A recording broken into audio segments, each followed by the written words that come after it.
Hello, welcome to my Coding Coach brief video on regulatory knowledge and essential competency for coders. My name is Lynn Thornton. I'm the website administrator, founder of my Coding Coach.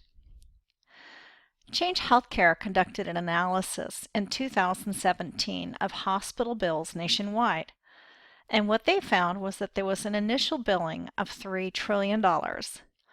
There initial denials totaling $262 billion. The cost of claim rework per claim was $118.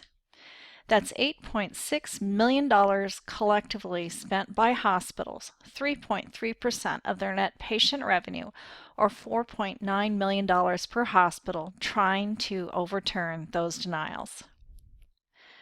The advisory board made a statement about claim denials, and I'm paraphrasing here. What they said essentially was that 90% of claim denials are preventable, and over one-half are never resubmitted to payers.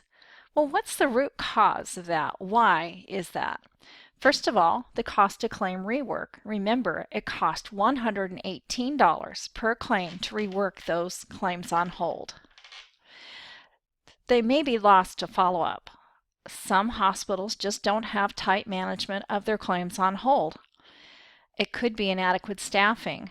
If your facility is highly desirous of only having staff members on site working in the hospital, you may not be able to find the skilled workers you need, whereas hospitals that are more satisfied with allowing coders and auditors and edits and denials management staff to work from home, they might have a better opportunity to hire qualified staff. It could be a lack of competency, and to be honest, regulatory knowledge across the country is very weak amongst coders, and it is a persistent problem. But most importantly, and my personal favorite of everything on this list, is pass the buck syndrome, where it's everyone's job but mine. So what is the root cause of pass the buck syndrome? I personally think it's a lack of regulatory competency. On this page, I have provided 16 edit messages.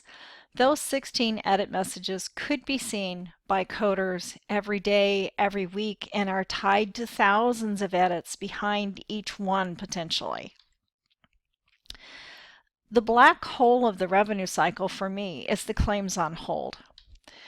They hit timely filing deadlines when we wait too long to process them. Having claims on hold is many times indicative of recurrent errors and creation of the same edit over and over and over again by the same coder.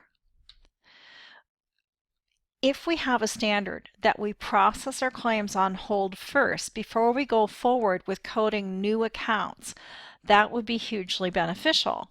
But one thing that hospitals should do is invest in training their coders how to work with the regulatory resources so that they are knowledgeable and competent to resolve edits and work on denials, because there is no one better than the HIM coder to clear edits when they are adequately trained. Let's now watch a brief video on Anywhere Hospital USA's claims on hold. My coding coach has a fictitious hospital, and it's Anywhere Hospital USA. This is a listing of our Anywhere Hospital USA accounts on hold for edit correction. Now, these accounts were listed from 2010, but the whole idea here is for you to see what can happen. So on any one day, when coders complete their work, they pen their accounts. They hit compute on the encoder, and they get edits. These edit messages, unless they're using an encoder that doesn't display these appear, but coders have to know how to use the regulatory resources in order to resolve these.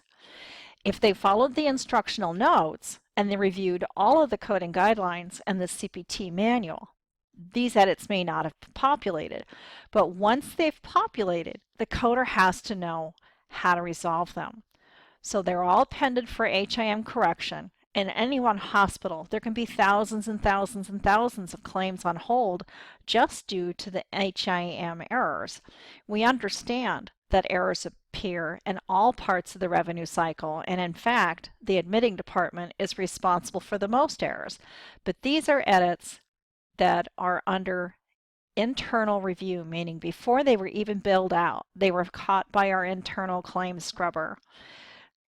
So they're pending completion by a coder. And that is why regulatory research and knowledge and competency is so important. So key concepts in edit resolution and management. Coders should never bypass an edit. They should conduct research on what they don't understand. The best practice would be to build an electronic database of resources based on your research so that you have it at your ready, and use the regulatory resources to assist you. We hope you've enjoyed this brief video, and visit us at mycodingcoach.com for more information and training. Thank you.